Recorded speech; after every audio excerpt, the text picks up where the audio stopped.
എല്ലാ ഓണക്കാലവും മലയാളികൾക്ക് സന്തോഷത്തിൻ്റെയും സമാധാനത്തിൻ്റെയും ദിനങ്ങൾ കൂടിയാണ് സമ്മാനിക്കുന്നത്. എന്നാൽ ഈ ഓണക്കാലത്ത് ജ്യോതിഷപരമായി നോക്കിയാൽ ചില രാശിക്കാർക്ക് വളരെ നേട്ടങ്ങൾ ലഭിക്കുന്നു. തിരുവോണ ദിനത്തിൽ ഐശ്വര്യവും ഭാഗ്യവും ഒരുമിച്ച് പടികയറുന്ന ചില രാശിക്കാരുണ്ട്. ഈ രാശികൾക്ക് ഓണഫലത്തിൽ പോസിറ്റീവായിട്ടുള്ള പല നേട്ടങ്ങളുമാണ് കാത്തിരിക്കുന്നത്. സാമ്പത്തികമായി നിങ്ങൾ ആഗ്രഹിക്കുന്ന നേട്ടം നിങ്ങളെ തേടിയെത്തുന്നു. സാമ്പത്തിക സ്ഥിരത ഉണ്ടാവുകയും ചെയ്യുന്നു. ആഗ്രഹിക്കുന്നതെല്ലാം ജീവിതത്തിൽ തേടിയെത്തുന്നു. നിങ്ങളുടെ ആരോഗ്യം മികച്ചതായിരിക്കും. ഓണം ബമ്പർ വരെ അടിക്കാനുള്ള ഭാഗ്യമുള്ള രാശിക്കാരാണ് നിങ്ങൾ. പല അംഗീകാരങ്ങളും ഈ രാശിക്കാർക്ക് തേടിയെത്തുകയും ചെയ്യുന്നു. ജീവിതത്തിൽ സന്തോഷവും സമാധാനവും ഉണ്ടാകുന്നു. ധനയോഗമാണ് വരാൻ പോകുന്നത്.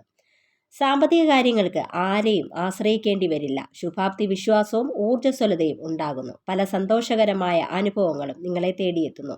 പോസിറ്റീവ് മാറ്റങ്ങൾ ജീവിതത്തിൽ ഉയർച്ചയുണ്ടാക്കുന്നു. വിദ്യാഭ്യാസ കാര്യത്തിൽ ഗുണാനുഭവങ്ങൾ ഉണ്ടാകുന്നു. സാമ്പത്തികമായി നേട്ടം ഇവരെ ഉന്നതിയിലേക്ക് എത്തിക്കുന്നു.